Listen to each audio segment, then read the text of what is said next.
Hi guys, it's Susan here, and let me just first start off by saying that I wasn't expecting to do this video about the Ellen Greenberg murder / suicide, although I decided I couldn't get it off my mind, and also I wanted to first say that to Ellen's family, if they by chance see this video, I just want you to know that I'm on your side and I want justice for your daughter to be served, and that I'm with you, and I am deeply touched by your efforts to get justice, and I really hope that with this next year's trial that it switched from suicide to homicide. And let's just get started. I just want to jump right into the timeline of Ellen's death. So Ellen Greenberg was a 27-year-old teacher, and she lived in Philadelphia, Pennsylvania, and she was about to be engaged to her fiance, Samuel Goldberg. They lived in a 6th-floor apartment. Everything was going pretty well, although let me jump right into the timeline. 2010, a month or two before Ellen's death, she had begun to display a change in her demeanor. Her parents watched her bubbly, outgoing, vivacious personality become unsettled and anxious, and when they asked her what's wrong, she would just say she was stressed about her job. She was an elementary school teacher, and that can be very stressful, and she did have her marriage on the horizon.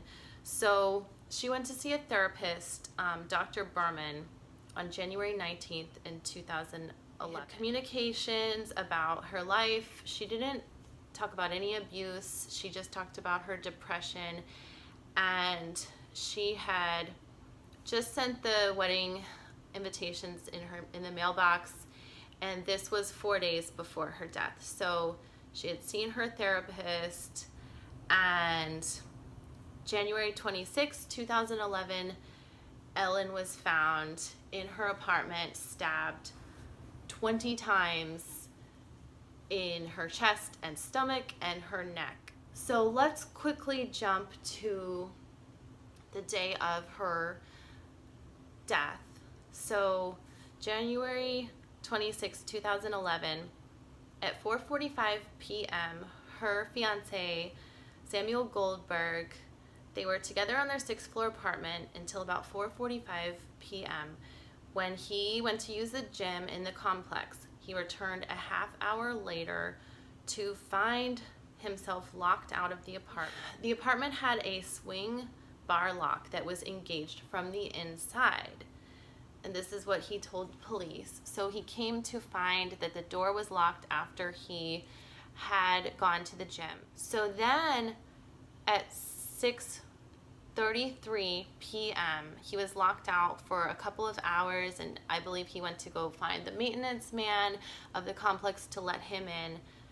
At 6:33 p.m., he forced the door open himself, which means he kicked in the lock. Then he called 911. Then after 911 and the paramedics arrived at 6:40, Ellen Greenberg was pronounced dead at 6:40. On January 29th, 2011, a police spokesperson said that despite the homicide ruling, authorities were leaning towards a suicide in Ellen's case and looking into mental issues she might have had. Police on the scene treated Ellen's death as a suicide. So initially they believed it was a suicide because the door was locked from the inside. But the next day the medical examiner had determined it was a homicide. After detectives dug up more information, they dug their feet in, and the ME's office made a rare flip-flop, changing the manner of death to suicide. So you can see there's a lot of flip-flopping back and forth. So we jump to March 7th, 2011. After initially ruling it a homicide, they switched it to a suicide. So you can imagine how frustrating this is for Ellen's friends and family. So now we jump to April 1st of 2011. An AG spokesperson, Joe Grace, in a statement, said that the office had done a thorough investigation. Some things had been dug up from Ellen's computer, such as supposed searches that Ellen did. She was said to have searched suicide methods, quick suicide, painless suicide, and it provided some text as well to her own mother, and some of the texts were describing some of her discomforts that she was having with her depression. So now we jump to January 12th, and the Greenbergs had decided to consult some outside investigation help with this case because the police department had been flip-flopping so much and not pursuing many leads. So they found a Pittsburgh area forensic pathologist. They concluded that Ellen's death was strongly suspicious and seemed like a homicide. So they noted concerns of some wounds and some bruising, and also the stab wounds to the back of the neck, which are very, very difficult for a person to do to themselves. So now we jump to 2015. They hired another specialist, Guy DeAndrea. He was a Philadelphia homicide prosecutor. Now he's in private practice. So he found that in the case files, there was some troubling evidence of blood that had dried horizontally, and she was sitting upright. So that means she was horizontal and some of the blood had dried, and then someone might have put her upright. So those were some findings in 2015 by Guy DeAndrea. Then we jump to 2017, and the Greenbergs had talked to another specialist, Dr. Wayne K. Ross, another expert that consulted, and he found that the wounds that penetrated the back of her neck would have caused severe pain, and so much pain that she might not have been able to inflict more stab wounds on herself, and would have created numbness and irregular heartbeat. So some of these extra stab wounds are very troubling. So we move on to February of 2018.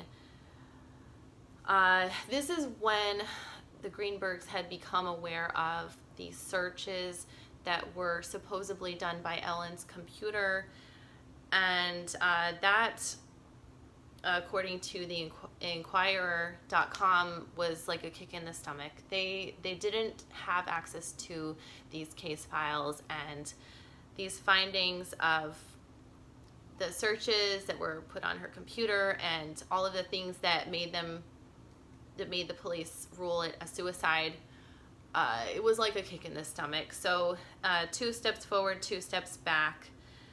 So we moved to 2019 on a Connecticut forensic scientist, Henry Lee, who testified for the defense in the O.J. Simpson trial. They reviewed the file and found that the number of types of wounds and the bloodstream patterns were consistent with the homicide scene. So now in 2020, the Greenberg family has filed a lawsuit against the Philadelphia County Medical Examiner's Office to compel them to change the cause of death back to homicide. And the trial is slated to begin next year in 2021. So I encourage you guys to follow the Justice for Ellen page, and I hope to be doing more videos about this case. And to Ellen's family, I really, really hope that justice is served. I know it will be. Just be patient, and I hope that you guys will follow this case. Thank you so much.